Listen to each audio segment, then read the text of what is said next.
Hello, and welcome to our YouTube channel. Today, we're going to dive into a topic that affects many people but is often swept under the rug: escapism and substance abuse.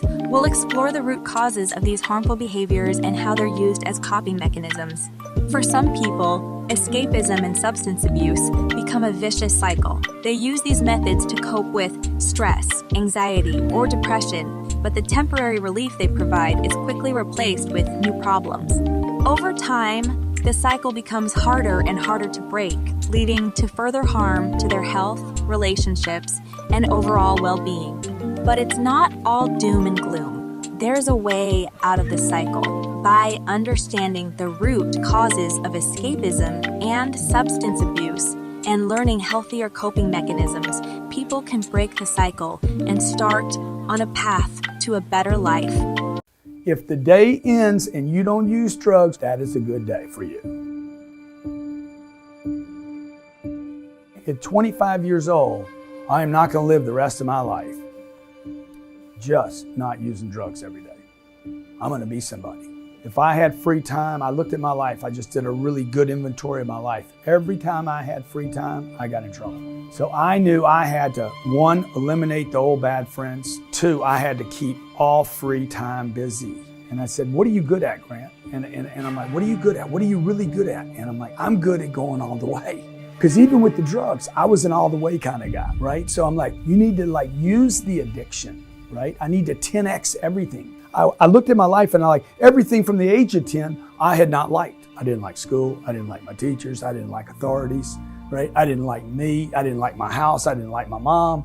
I'm like, you got to start liking something, man. And more importantly, you got to get good at something. So I said, I'm going to take the job that I don't like and I'm going to get great at it. If I needed to make 1 call, I would make 10. If I needed to see 1 customer, if I thought I needed to see 1 customer, I would fill it up with 10 customers. Whatever I thought I needed to do, I literally took this drug problem and poured this obsession with, I'm going to just 10 times everything and keep myself busy. I was so terrified of free time. I was more worried about free time than I was a drug.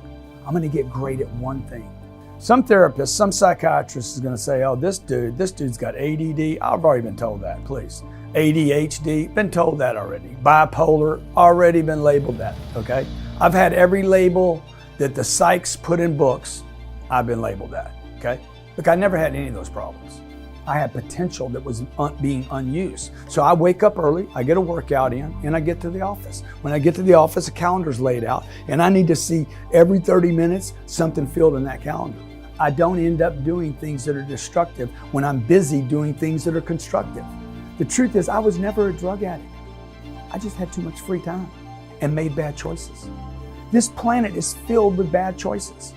Pornography, strip joints, casinos. If you were filled up all day long with activities, if you were addicted to productivity, if you were junkied out on potential, you wouldn't have time for all the other garbage. What about burnout? When you're going to burn out? Look, I'm 60 years old. The more I do, the more I can do, and the younger I get. I'm not worried about burnout. I am not a candle. Candles burn out. Spiritual beings don't. Thank you for joining us today on our channel. We hope this video has shed some light on the topic of escapism and substance abuse and given you some hope for a brighter future. If you or someone you know is struggling with these behaviors, please remember that there is help out there. Until next time, take care.